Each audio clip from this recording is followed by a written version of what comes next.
তারাতলা কাণ্ডে ধৃত কালীচরণ বন্দ্যোপাধ্যায়ের বাড়িতে এসআইটির তদন্তকারী আধিকারিকরা।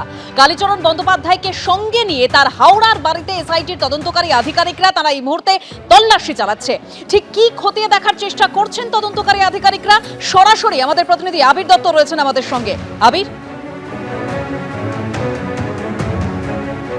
দেখো, আমরা ঠিক সেই ফ্ল্যাটের সামনেই দাঁড়িয়ে রয়েছি এবং এই যে বিল্ডিং, সেখানে এই ফ্ল্যাটে ভাড়া থাকতেন তিনি। তার যে বাড়ি রয়েছে সেই বাড়ির রিপেয়ারিংয়ের কাজ চলছে এবং আপাতত যেখানে তিনি ভাড়া থাকতেন সেখানেই এসে পৌঁছেছেন এসআইটির সদস্যরা, কলকাতা পুলিশের এসআইটির সদস্যরা। কালীচরণ বন্দ্যোপাধ্যায়, যিনি ওএসডি ছিলেন এবং আমরা জানি যে প্রাক্তন মেয়র ফিরহাদ হাকিমের ওএসডি, তাকে গ্রেপ্তার করা হয়েছিল এবং সেই ক্ষেত্রে তাকে নিয়েই এই তল্লাশি অভিযানে আসা হয়েছে।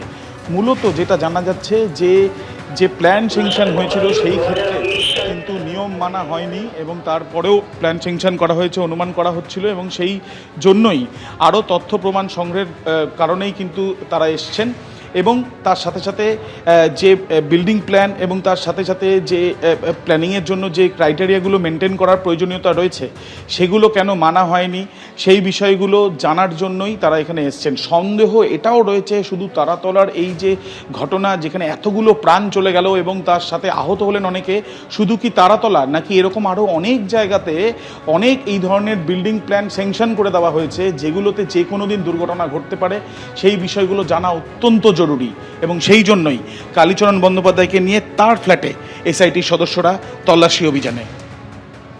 একদম আবির, তুমি আমাদের সঙ্গে থাকো। আমরা জানি এই তারাতলার এই ভয়ানক বিপর্যয়ের পর বিধানসভায় শুভেন্দু অধিকারী যখন বিবৃতি দেন তখন তিনি এই কালীচরণ বন্দ্যোপাধ্যায় প্রসঙ্গে সরব হয়েছিলেন। কি বলেছিলেন তিনি, শোনাব।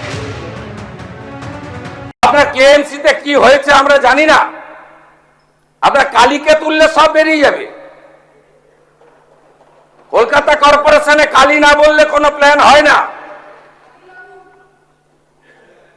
আর Kali appointed by Camac street, সবাই জানে। আর এই কালী বাইপাসের পাশে আপনাদের তৃণমূল ভবন বানাচ্ছে 200 কোটি টাকা দিয়ে, আর এখান থেকে টাকাটা তুলে ওখানে পাঠায়। আমরা সব জানি, সব বের করেছি, আমরা এফআইআর হয়েছে, আরো ব্যবস্থা নিচ্ছি। একদম মুখ্যমন্ত্রী শুভেন্দু অধিকারী তিনি বিধানসভায় একেবারে বলেছিলেন যে এই কালীকে তুললেই সব বেরিয়ে আসবে। তার হুঁশিয়ারির পরেই গ্রেপ্তার করা হয় কালীচরণ বন্দ্যোপাধ্যায়কে। আর এবার সেই কালীচরণ বন্দ্যোপাধ্যায়কে সঙ্গে নিয়েই তার হাওড়ার বাড়িতে এই মুহূর্তে তল্লাশি চালাচ্ছেন এসআইটির তদন্তকারী আধিকারিকরা। আমি আবারও আমাদের প্রতিনিধি আবিরের কাছে চলে যাব। আবির, দেখো, একেবারেই প্রায় 1 ঘন্টার কাছাকাছি সময় হয়েছে যে তল্লাশি অভিযান চলছে। আমরা দেখলাম যে কলকাতা পুলিশের এসআইটির সদস্যরা তারা হাওড়া পুলিশকে সঙ্গে নিয়ে তারা এসে পৌঁছেছেন কালীচরণের এই আস্তানায়। তার এখানে দুটো জায়গা, প্রথম হচ্ছে তার যে বাড়ি, সেই বাড়ির রিপেয়ারিং চলছিল, সেখানে সে থাকতো না এবং এই যে ফ্ল্যাটের সামনে আমরা দাঁড়িয়ে রয়েছি, এই যে ফ্ল্যাটের দরজা বন্ধ অবস্থায় ভেতরেই চলছে তল্লাশি অভিযান এবং এখানেই সে ভাড়া নিয়ে থাকতো, এমনটাই স্থানীয় সূত্র থেকেও জানা যাচ্ছে। কালীচরণের এই যে একের পর এক যে কালীচরণের নামে যে তথ্য উঠে এসছে তদন্তে, সেই যেই কারণে তাকে গ্রেপ্তার করা হয়েছে, সেই ক্ষেত্রে কালীচরণের মাথার উপরে হাত ছিল কার, কেন দিনের পর দিন এই স্যাংশনগুলো সে করে গিয়েছিল বা এগুলো করার জন্য সে প্রেশার ক্রিয়েট করেছিল, সেই বিষয়গুলো জানার চেষ্টা চালাচ্ছেন তারা। তার ঘরের ভেতরে নথি থেকে আরম্ভ করে যে ফাইলগুলো রয়েছে সেগুলো খতিয়ে দেখা হচ্ছে, এমনটাই পুলিশ সূত্র থেকে জানা যাচ্ছে। এসআইটির সদস্যরা হেফাজতে পাওয়ার পরে কালীচরণ বন্দ্যোপাধ্যায়কে নিয়ে এখানে এসছেন। আমরা প্রসঙ্গত তোমায় জানাই যে আদালতেই পুলিশের তরফ থেকে পাবলিক প্রসিকিউটর সরিন ঘোষাল তিনি জানিয়েছিলেন যে এর পেছনে কারা রয়েছে বা এই কালীচরণের এত বাড়বাড়ন্তর পেছনে কারণ কি সেগুলো তারা জানতে চান এবং সেই জানার জন্যই তল্লাশি অভিযান, তথ্য প্রমাণ সংগ্রহের প্রক্রিয়া চলছে।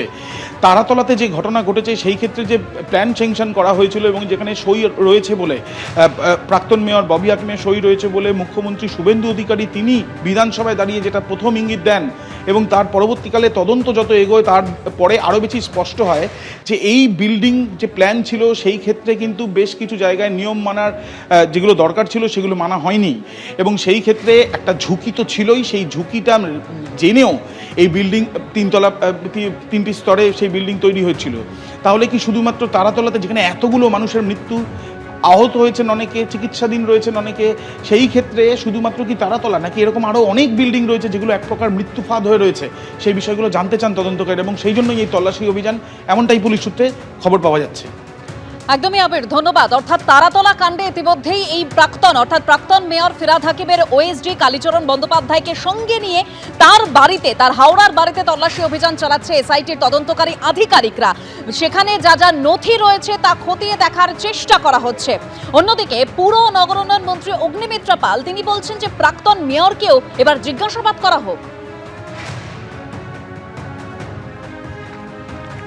আমার মনে হয় যে যেখানে আগের মন্ত্রী এবং তিনি একই সঙ্গে মেয়র ছিলেন, তার যেখানে বিভিন্ন পেপারে, পারমিশনের পেপারে সই রয়েছে, সেখানে তার ওএসডি কালীচরণ তাকে যদি গ্রেপ্তার করা হয় তাহলে অবশ্যই আজকে যে যে জলাজমি বোঝানো হয়েছে, ফিরহাদ হাকিম বাবু আপনি জানতেন না, এটা হতে পারে না। জলাজমি বুঝিয়ে বাড়ি তৈরি করা হলো, জলাজমি বোঝালো, আপনার পুলিশ, আপনাদের প্রশাসন, আপনার অফিসার তারা জানলো না, আপনি জানলেন না, আর বাড়িটা হয়ে গেল 1 বছরের মধ্যে, এটা হতে পারে না। আপনাকে জবাব দিতে হবে এবং আমি দাবি রাখি তাকে, ফিরহাদ হাকিমকে ইন্টারোগেশনের জন্য ডেকে আনা হোক। এবিপি আনন্দ, এগিয়ে থাকে, এগিয়ে রাখে।